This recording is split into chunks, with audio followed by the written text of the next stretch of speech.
안녕하세요. 안녕하세요. 자, 영양교사 오늘 첫 번째 식사요법 수업하는 날이죠. 자, 첫 번째 날이고 지금 벌써 다른 수업들 먼저 개강했으니까 뭐 수업 분위기는 다 아시죠? 자, 아실 거고. 저는 이제 강의 들어갈 때 첫 번째 시간에는 잠깐 짧게 이야기를 하면은, 우리 시험 같은 경우에가 영양교사 시험이 2007년도에 시작이 됐잖아요. 2007년이었거든요. 그래서 이때 이제 2008년 임용 이렇게 해서 그러니까 처음 치러졌던 게 2007년이었어요.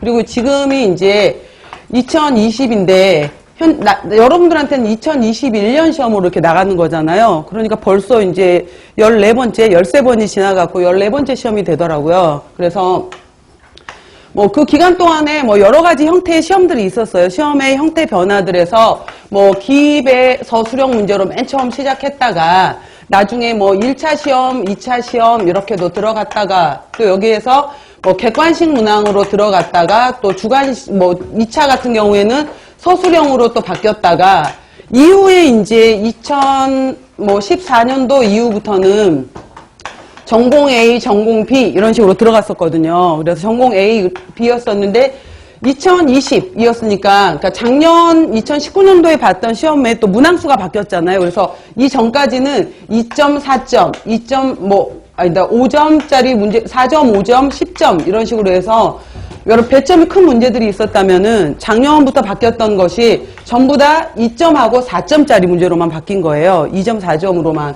모두 다 바뀌었는데 이건 뭐 기입에 해당 2점짜리 문제 같은 경우에는 해당되는 정확한 용어를 쓰시는 거였었고 해당 용어를 쓰시는 거였고 4점짜리 문제 같은 경우에는 용어를 쓴 다음에 간단하게 이거에 대해서 뭐 서술하시오 이런 식으로 해서 설명이 나오는 거잖아요. 그러면은 용어에 해당이 되는 것도 정확한 이론을 아셨을 때 여러분이 쓰실 수 있는 거예요. 그죠? 그 다음에 서술형 같은 경우에도 항상 채점을 할 때 중요한 것 중에 하나가 제일 중요한 게 항상 키워드예요. 키워드에 해당이 되는 용어들이 들어가는데 예를 들어서 뭐 여러분들 그 대학 입학 시험 유형 중에 논술 시험이 있잖아요. 논술 같은 경우에 600자, 500자, 뭐 2000자, 1000자 이러는데 그 시험이 뭐 100대 1, 200대 1 이렇잖아요. 근데 과연 그거를 정말 다 읽을까? 우리가 그런 얘기 한 적이 있었어요. 그래서 논술로 과연 뽑히는 애들은 뭘까? 막 이런 얘기 했었는데 글씨체? 막 이런 오죽 했으면 이런 얘기까지 했었는데 인문 논술, 뭐 자기의 생각을 논하는 건데도 불구하고 순식간에 딱 한 개당 3분씩 매긴대요. 한 아이 그 시험지를 넘기는데 3분이면 끝나는 거죠. 왜냐면은 거기에 들어가는 이게 이제 저도 논술을 보다 보니까 비교라는 것이 있고 적용, 요약 이렇게 얘기를 하더라고요. 그래서 A 지문을 주고 나서 B하고 C를 비교하는 거예요. 그 다음에 A에 관련된 논점을 B하고 C에 적용하시오. 그런 다음에 각각 A, B, C를 요약해봐라. 이런 거더라고요. 결국은. 이런 건데 여기에 해당되는 키워드들이 들어가 있으면 그걸 맞는 답을 해주는 거 다 읽어보지 않아요. 그래서 마찬가지로 여러분들 같은 경우에도 일단은 용어에 해당이 되는 이 용어가 들어갔느냐, 그 다음에 정확한 서술형을 쓸 수 있느냐, 이게 답이거든요. 그래서 이거를 보는 건데,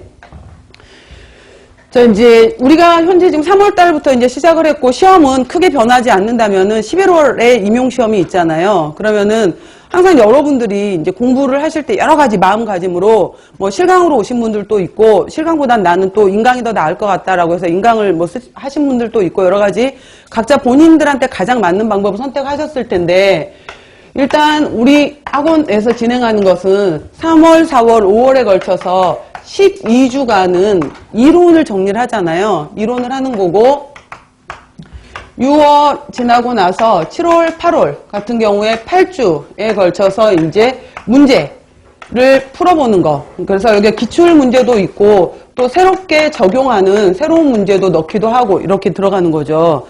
그 다음 시험 마지막에 10월 마지막 주 2주, 11월 첫째 주 2주 이렇게 해서 마지막 시험 직전에 4주 정도는 이제 모의고사를 실시를 했었어요. 이렇게 진행을 했었는데 제가 말하고 싶은 게 뭐냐면은 학생들께서 꼭 이 기간에 기출문제를 혼자 분석하는 분이 계세요.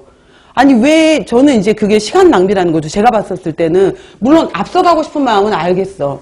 근데 이 부분에 있어서 그리고 뭐 여러분들도 이제 학원을 선택하실 때든 아니면은 다른 합격자분들의 합격 수기를 읽어보셨든 아니면 다른 분들의 이야기를 여러 가지 보셨을 때 나름 여러 가지 결정을 하셨겠지만은 그것들을 했었을 때 제일 좋은 것 중에 하나가 이제 뭐 어떤 식으로 공부할 것이냐 공부 방법을 보시고 오셨잖아요.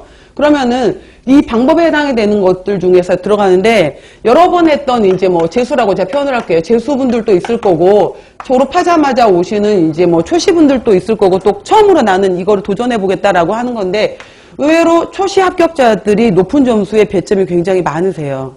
이게 많은 이유가 뭐냐면은 어제도 이제 저 아는 지인분께서 뭐 강의 때문에 이제 저보다 선배인데 이제 그 강의 문제 때문에 전화를 하셨다가 뭐 이 강의는 어떻고 저 강의는 어떻고 막 분석을 하시는 거예요. 그 분석을 하시길래 나중에 듣다가 이제 제가 상담을 해주다가 살짝 이제 더 이상 상담만 해주고 싶지 않은 거예요. 그게 뭐냐면은 너무 많이 알잖아요. 그러니까 이 재수 여러 번 공부를 했던 분들 같은 경우는 처음 들어본 이야기가 아니에요. 처음 들어본 이야기가 아니라 여러 번 두리뭉실 많이 들어봤기 때문에 이 사람 이야기하고 저 사람 이야기하고 들어봤는데 이 사람 말 틀리고 저 사람 말 틀린 것 같아. 그럼 왜 틀려? 거기에 꽂히게 돼요. 그래서 여기에서 왜 틀려?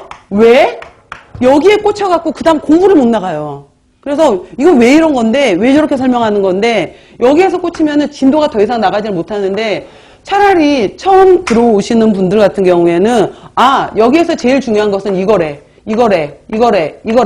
일단 주요 핵심만 외우시는 거예요. 핵심만 외운 다음에 내가 이것이 정확하게 됐다고 생각이 됐었을 때 여기에서 확장을 하는 거거든요. 확장을 해야 되는 건데 이게 정리가 되지 않은 상태에서 막 두리뭉실하게 많은 것만 알고 있으면 절대 시험 문제를 물었을 때 아까 뭐 작게 1.1점 2점 이런 식으로 물었을 때 못 쓰는 거예요. 그거를 쓰지를 못해요. 그래서 제가 여러분들한테 첫 번째 강의 시간에 하고 싶은 이야기 중에 하나가 강의를 들으시면서 왜? 라는 질문 하지 마세요. 왜? 라는 질문을 하시고 싶으시면은 합격한 다음에 논문을 쓰세요.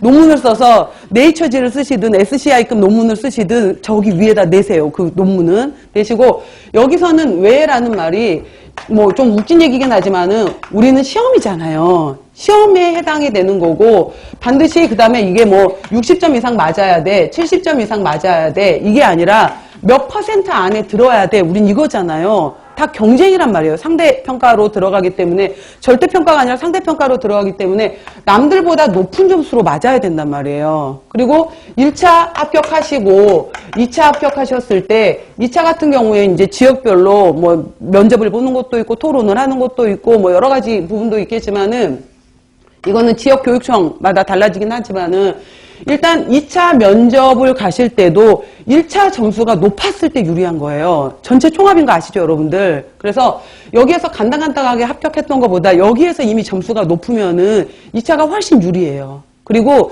사실 저 높은 학생들은 그냥 얼굴 한번 보러 면접을 보는 거고 간당간당한 학생들을 붙일까 떨어뜨릴까 하는 것이 2차거든요. 그렇기 때문에 여러분들 생각에는 겨우 한 문제로 틀렸어. 겨우 두 문제로 틀렸어. 거기에 몇백 명이 걸려있을 수 있거든요. 그렇기 때문에 일단은 1차에서 확실하게 1차 부분에서 해당이 돼서 합격을 하셔야 된단 말이에요. 그러면은